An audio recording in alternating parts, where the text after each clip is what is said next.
Kamera,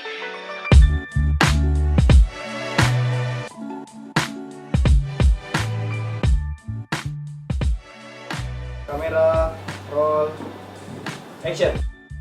Assalamualaikum warahmatullahi wabarakatuh. Shalom, nama budaya, Om Swastiastu, salam kebajikan, salam sejahtera untuk kita semua. Pertama-tama, selamat datang di kanal YouTube official BEMFIS UNM. Di episode pertama ini kita akan sharing season dengan Dekan Fakultas Ilmu Sosial. Beliau adalah Ayahanda Profesor Dr. Hasnul Haris MHum. Bagaimana kabarnya, Prof? Alhamdulillah, baik-baik. Baik. Terima kasih atas waktunya telah berkenan untuk bercengkerama dengan teman-teman di BEMFIS ini. Sebelum beranjak ke pertanyaan yang lebih jauh, bagaimana sih rasanya menahkodai Fakultas Ilmu Sosial itu selama 2 periode? Kalau ditanya rasa, tentu saya merasa senang, bangga atas kepercayaan amanah yang diberikan oleh teman-teman di Fakultas Ilmu Sosial, apalagi dengan amanah yang sudah 2 periode ini. Itu mungkin rasanya, Prof. Nah, apa sih pencapaian terbesar selama menjadi pucuk pimpinan di Fakultas Ilmu Sosial? Kalau yang ditanyakan pencapaian terbesar sebenarnya itu banyak. Tapi tentu secara kelembagaan saya ingin mengatakan bahwa kebahagiaan, kebanggaan, kehormatan terbesar kita adalah ketika seluruh standar-standar mutu akademik yang kemudian diterjemahkan oleh teman-teman program studi di setiap prodi di ilmu sosial itu dapat memperoleh akreditasi unggul atau A. Saya kira itu yang paling membahagiakan, membanggakan dan menjadi kehormatan terbesar saya sebagai Dekan Fakultas Ilmu Sosial. Pencapaian yang sangat luar biasa ya, Prof. Nah, itu kan tadi tentang pencapaian terbesar. Mungkin ketika pertanyaan yang dibalik, kira-kira selama menjadi pucuk pimpinan, apa sih hal yang belum dicapai selama menjadi Dekan Fakultas Ilmu Sosial? Ya, jadi sebenarnya kalau pertanyaannya apa yang belum dicapai, saya ingin memastikan dulu bahwa seluruh program kerja, seluruh aktivitas yang ada di fakultas kita itu dibingkai di dalam rapat kerja di setiap tahun dilakukan, dan hasil rapat kerja inilah kemudian yang dielaborasi dalam RKAKL kita. Menurut saya seluruh program yang kemudian ada tercatat dalam RKKL kemudian menjadi DIPA di Fakultas Ilmu Sosial itu sudah tercapai semua. Kalau ditanyakan yang belum tercapai, mungkin gradasi. Gradasi itu yang saya maksud adalah, katakanlah misalnya kita ingin membangun sistem. Sistem ini sudah ada. Seluruh perangkat bahan baku kita sudah siapkan, hanya tidak optimal. Katakanlah kita ingin mengagregasi agar seluruh sistem yang ada di Fakultas Ilmu Sosial itu link dengan internet. Hanya karena sarana yang kita tidak optimal, sehingga ini kemudian tidak bisa maksimal hasilnya. Itu yang saya maksud tadi, gradasi ini yang berbeda. Nah, kemarin sempat kami searching bahwa ketika menjadi mahasiswa sempat menjadi aktivis, bahkan menjadi ketua BEM atau ketua senat Universitas Negeri Makassar. Nah, kira-kira bagaimana sih pendapat Ayahanda tentang kondisi Badan Eksekutif Mahasiswa sekarang ini? Apa sih yang berbeda ketika menjadi ketua BEM dahulu, dan apa sih yang berbeda dengan menjadi ketua BEM di sekarang ini?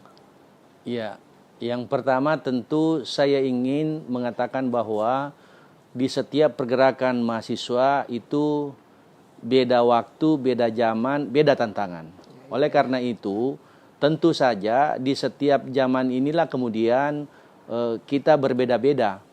Yang paling membedakan antara di zamannya kami dulu dengan adik-adik di zaman sekarang, katakanlah di BEM Universitas atau di BEM FIS, adalah dulu kita terbatas pergerakannya karena kita berhadapan dengan infrastruktur partai politik, infrastruktur aturan-aturan yang kemudian sangat membatasi kita.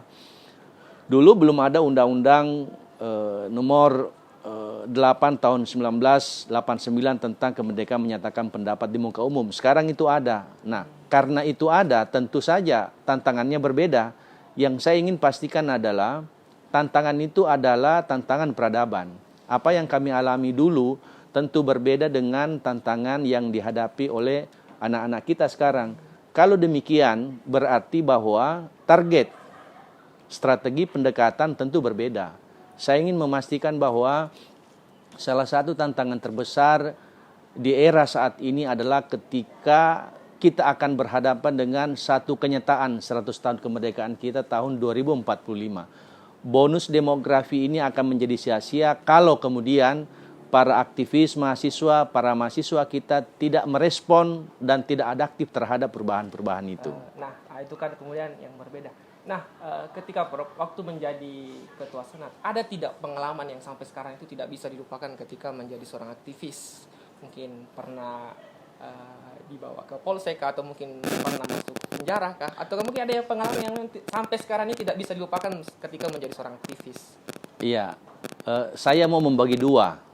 Jadi pengalaman yang tentu membahagiakan dan pengalaman yang mungkin katakanlah tidak membahagiakan. Yang pertama adalah saya termasuk cepat kenal organisasi. Saya sejak SMP sudah ketua OSIS.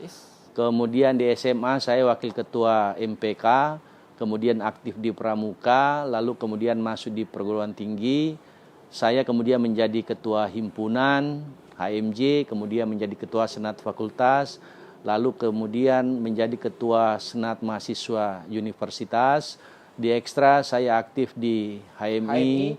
Kemudian aktif di lembaga profesi kampus. Ketika SMA saya aktif Pramuka, di perguruan tinggi saya aktif di Plamera dengan koperasi. Sejumlah pengalaman ini kemudian saya barengi dengan, saya selalu bangga dengan itu. Dan inilah yang salah satu legasi warisan kepada adik-adik pengurus lembaga. Di saat saya aktif di lembaga kemahasiswaan, alhamdulillah saya bisa menjadi mahasiswa teladan, mewakili IKIP tahun 90 di Jakarta, dan ketika selesai 92 saya menjadi wisudawan terbaik universitas.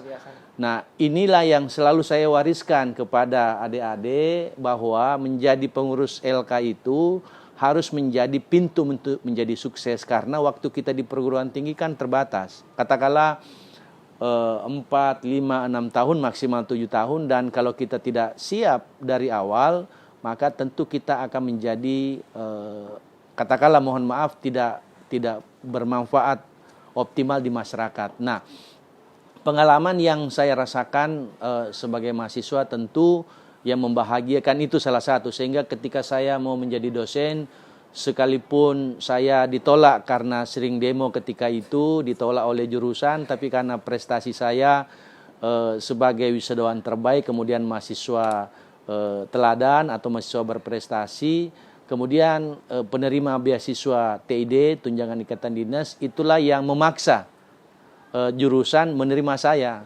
Artinya pengalaman itu yang saya anggap itu membahagiakan.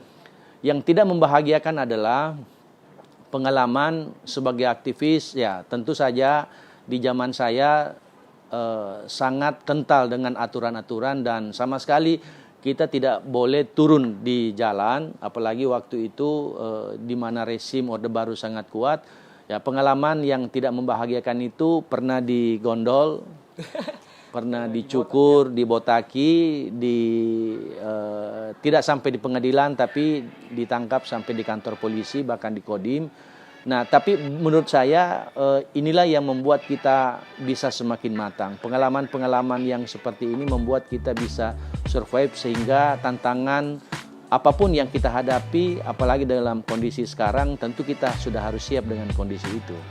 Tadi Prof kan katakan bahwa ketika ingin menjadi dosen kemudian ada penolakan. Nah, saya kira sekarang Prof ini berada pada pengambilan keputusan. Iya. Nah, kira-kira ketika ada kemudian mantan aktivis atau kemudian mantan ketua BEM, lantas kemudian ingin menjadi dosen di kampus, khususnya di Fakultas Ilmu Sosial, sebagai seorang pimpinan yang kemudian pernah mengalami hal yang sama, kira-kira keputusan apa yang Prof akan lakukan? Apakah kemudian melakukan penolakan yang sama, ataukah kemudian ada sebuah kebijakan yang Prof laksanakan karena sudah merasa tuh pernah mengalami hal yang telah dilakukan oleh mahasiswa ini? Saya kira pengalaman itu harus menjadi guru terbaik. Dan menurut saya jika ada adik-adik aktivis mahasiswa yang di zamannya tentu setelah memenuhi syarat tentu tidak bisa kita tolak. Saya kira saya ingin memberi contoh di Fakultas Ilmu Sosial ini beberapa mantan aktivis, mantan ketua senat itu saya berada pada garda terdepan untuk mendorong adik-adik, mendorong teman-teman agar bisa menjadi salah satu dosen. Katakanlah misalnya ada Pak Supraditoro itu juga pernah jadi ketua senat mahasiswa perguruan tinggi. Kemudian ada Pak Jumadi. Kemudian dulu karena kita gabung dengan ekonomi ada Ridwan Tikola, ada Selan Ruma dan Basri Bado. Inilah aktivis-aktivis yang di zamannya, dan saya ketika berada pada posisi sebagai pengambil kebijakan tentu akan membackup mereka karena saya tahu persis bahwa kehadiran mereka itu dengan nalar yang bagus, daya kritis yang mantap tentu akan menambah kekuatan setiap unit-unit katakanlah fakultas kita. Nah, ini catatan buat teman-teman di Fakultas Ilmu Sosial bahwa berorganisasi itu harus sukses di organisasi dan juga sukses di akademik. Nah, tadi pengalaman dari ayahanda kita sangat baik ya bahwa ketika berorganisasi itu tidak menjadi beban ketika akademik itu baik, organisasi itu cukup baik. Nah, ini Prof ada season kedua. Kami sudah menjaring pertanyaan dari followers Instagram Dempis UNM. Nah, kita kerucutkan bahwa ada 5 pertanyaan dari teman-teman di followers Instagram Dempis UNM. Dan saya kira pertanyaannya menarik. Ini dari @alikron.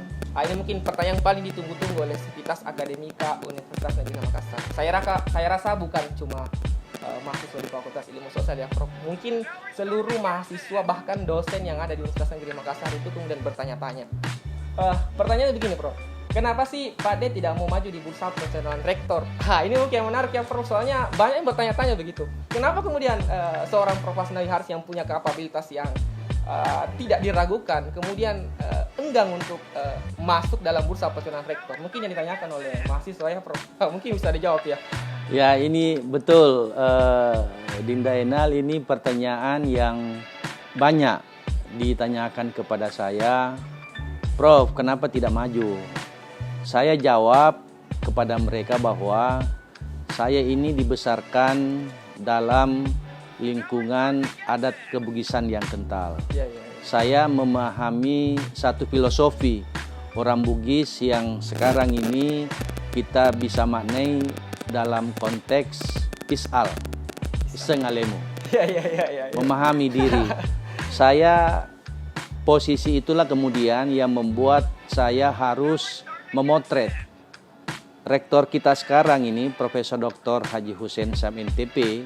Dalam pengamatan kita, dalam penilaian kita adalah sosok yang bisa menunjukkan perbaikan yang luar biasa di setiap lini di kampus ini. Oleh karena itu, sebagai orang yang bisa memaknai prestasi, menghargai kehebatan, kelebihan orang, saya menganggap bahwa rasanya, bukan tidak mau, rasanya belum saatnya saya mencalonkan diri sebagai rektor karena pertimbangan itu tadi. Perkembangan yang ada kita saat ini di Universitas Negeri Makassar luar biasa. Indikator pertama adalah yang saya pahami, seluruh janji, visi, misi, program yang ditawarkan oleh rektor saat ini Profesor Dr. Haji Hussein Sam NTP 4 tahun yang lalu itu berhasil dibuktikan dengan baik, dan saya kira kondisi inilah yang kemudian tidak hanya saya, banyak teman-teman kita yang tentu punya kapasitas, punya kapabilitas yang mungkin bisa jadi rektor, tetapi karena melihat prestasi itu, melihat kekompakan yang ada di kampus yang tercinta ini, saya termasuk orang yang memandang bahwa rasanya biarlah Prof. Husain yang maju, dan insya Allah mudah-mudahan dengan sunnatullah dan inayatullah beliau bisa menjadi terpilih sebagai rektor periode kedua. Tapi yang saya dapat simpulkan bahwa Ayah Hendy ini sebenarnya kemudian mungkin di periode selanjutnya akan maju sebagai calon rektor, itu yang kemudian saya tangkap. Saya yakini dan kemudian nanti Ayahanda akan bertarung mungkin di leg selanjutnya. Selanjutnya Prof, ini ada pertanyaan dari Ed Adliandri. Nah, ini mungkin juga banyak dikeluhkan mahasiswa khususnya di Fakultas Ilmu Sosial. Dan saya yakin dan saya juga dapat informasi bahwa ketika Ayahanda menjadi seorang aktivis juga sama dengan mulia yang seperti ini. Pertanyaannya Prof begini, apa sih salahnya rambut gondrong di Fakultas Ilmu Sosial? Rambut itu tidak ada hubungannya dengan proses belajar mengajar, dan saya tahu persis bahwa ketika Ayahanda menjadi mahasiswa di Universitas Negeri Makassar juga berambut gondrong. Mungkin bisa dijawab Prof, ini kira-kira apa sih korelasinya antara rambut gondrong ini dengan proses belajar mengajar? Ya, jadi sebenarnya begini, persoalan rambut itu kan persoalan rasa. Iya. Saya dulu tidak gondrong, saya hanya panjang rambutnya. Ya, beda ya, beda gondrong dengan panjang rambut. Mungkin ada definisi yang berbeda yang antara rambut gondrong dengan rambut panjang. Nah, yang berbeda gondrong yang dulu dengan gondrong yang sekarang. Nah, relatif ini yang kita tangkap, ini yang kita amati, gondrong yang ada di fakultas, termasuk di Fakultas Ilmu Sosial ini yang tidak teratur. Jadi harusnya kan model rambut itu kalau di perempuan yang kita pahami, rambut itu adalah mahkota. Nah, bagi laki-laki harusnya juga rambut itu menjadi mahkota. Nah, ketika ini kemudian kita memiliki rambut yang panjang dan kita tidak sisir, lalu kita tidak atur, kita tidak tata dengan baik, ini yang membuat kita menganggap gondrong yang seperti ini tidak boleh. Jadi kalau yang kita lakukan sekarang ya, kalau ada gondrong yang seperti ini, kita minta kepada anak-anak kita, adik-adik kita untuk segera kembali ke jalan yang benar, menata rambutnya supaya lebih gagah kelihatan dan lebih maco kelihatan, sehingga ini kemudian itu tidak mengganggu proses. Ingat, sebagian besar program studi yang ada di Fakultas Ilmu Sosial adalah program studi ilmu pendidikan. Bagi kita, menjadi seorang pendidik itu tidak langsung tiba-tiba, tapi melalui proses yang cukup panjang. Harus ada pembiasaan, harus ada habit, kebiasaan yang dari awal itu harus dirancang. Jadi kalau mau menjadi guru dari awal harusnya rambutnya rapi, karena inilah yang nanti akan menjadi habitnya dia ketika dia ada di tengah masyarakat. Nah, di situ masalahnya. Saya kira ini tips buat teman-teman di lembaga kemahasiswaan. Jadi menurut Ayah Hendy itu bahwa gondrong dan rambut panjang itu berbeda ya, dan dua hal yang berbeda. Jadi ini tips buat teman-teman yang rambut gondrong, silakan sisir. Ini saya kira lampu hijau buat dari Ayah Hendy ya, bahwa gondrong itu rambut panjang tidak jadi masalah ya. Yang penting disisir rapi. Itu mungkin dari Ayah Hendy. Yang dulunya juga itu adalah aktivis rambut gondrong dan sering memberontak di kampus. Nah, ini ada pertanyaan lagi Prof. Ini juga mungkin keluhan dari mahasiswa khususnya di Fakultas Ilmu Sosial dari Vivi Alfahira. Katanya begini Prof, apakah ada prosedur pemindahan jadwal kuliah? Karena sekarang dosen itu senaknya buat kasih pindah jadwal. Nah, ini mungkin yang menjadi keluh kesahnya mungkin teman-teman di mahasiswa, bahwa ini dosen juga kadang kasih pindah jadwalnya. Apakah mungkin ada prosedur pemindahan jadwal mata kuliah? Ataukah bagaimana tanggapannya Ayah Anda sebagai orang yang bisa mengambil kebijakan di fakultas? Oke, ini problem klasik ya. Jadi ada dosen yang memindahkan. Sebenarnya dalam potret jadwal akademik kita itu kan tidak boleh. Kalaupun itu dipindahkan, itu harus ada izin dari program studi dan pimpinan fakultas. Nah, ke depan, insya Allah dalam waktu yang tidak lama, kami akan mencoba menerapkan ini hasil bincang-bincang kita dengan pimpinan fakultas yang direspon oleh Pak Rektor. Insya Allah ke depan ini kita akan membuat sistem absen online. Tidak hanya absen online itu untuk mahasiswa, tapi juga untuk dosen. Nah, dari sana kemudian itu bisa kelihatan siapa dosen yang memindahkan kuliahnya, dan ketika dia memindahkan itu akan kita tegur. Insya Allah ini akan menjadi program kita yang akan datang dengan sistem online. Anak-anak kita juga bisa terpotret. Kalau mereka kuliah atau tidak kuliah itu bisa kelihatan. Kemudian dosen juga seperti tadi memindahkan kuliahnya, itu juga akan kita berikan punishment jika itu terjadi. Mungkin buat CV ini bahwa ini ada jawaban dari Ayah Anda bahwa itulah sebuah dilarang dalam sedangkan ada perbaikan akan ada inovasi ke depan. Nah ini ada pertanyaan dari Nur Haswin Haris, katanya begini Prof. Apakah efektif jika ditambahkan prodi baru di Fakultas Ilmu Sosial sedangkan ruang belajar itu sekarang belum memadai? Mungkin ya keresahannya teman-teman di mahasiswa bahwa itu mungkin ruangan itu terbatas dan seringkali itu dosen itu menggabungkan dua kelas sehingga yang kapasitasnya 20 atau 40 itu masuk sampai 70 orang. Nah kira-kira gimana sih tanggapannya? Yang pertama dulu saya ingin mengatakan bahwa sebenarnya secara kelembagaan tidak ada wilayah kampus yang berdiri sendiri. Kita di Gunung Sari ini, di kampus di Jalan Andi Pangeran Peterani ini, itu hanya kebetulan ada label Fakultas Psikologi, Fakultas Ekonomi, lalu Fakultas Ilmu Sosial. Artinya apa? Sebenarnya semua ruang-ruang yang ada di kampus itu bisa dimanfaatkan. Nah, koordinasi antar fakultas ini penting terutama di kampus Gunung Sari yang kita rasakan betul, yang kita rasakan betapa ruang-ruang yang ada itu terbatas. Nah, saya ingin mengatakan bahwa kalau ditanyakan tentang program studi yang baru, tentu kami ingin memastikan bahwa pertimbangan kita membuka program studi baru itu tentu kita sudah pikirkan. Kalau kemudian ada program studi tertentu, katakanlah misalnya kita akan membuka program studi ilmu hukum, insya Allah, sehingga kalau ini kita sudah jalan, sudah running, itu dipastikan ada ruang yang sudah kita siapkan. Insya Allah merespon keterbatasan ruangan yang ada, Fakultas Ilmu Sosial secara kelembagaan itu sudah berupaya keras, berikhtiar. Insya Allah tahun ini kita akan mencoba me-arrange bagaimana model ada tempat kita di belakang yang belum selesai fondasinya itu.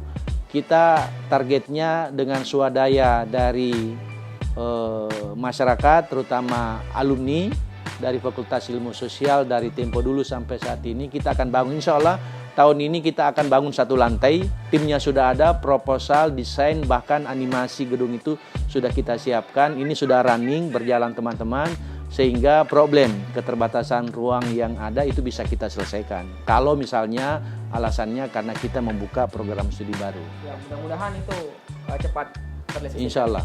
Insya Allah. Nah ini mungkin terakhir dari pertanyaan dari @mhrc_im.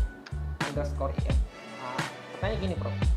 Bagaimana akses data buat teman-teman lembaga di Fakultas Ilmu Sosial, data apapun itu, mengenai kebutuhan fakultas?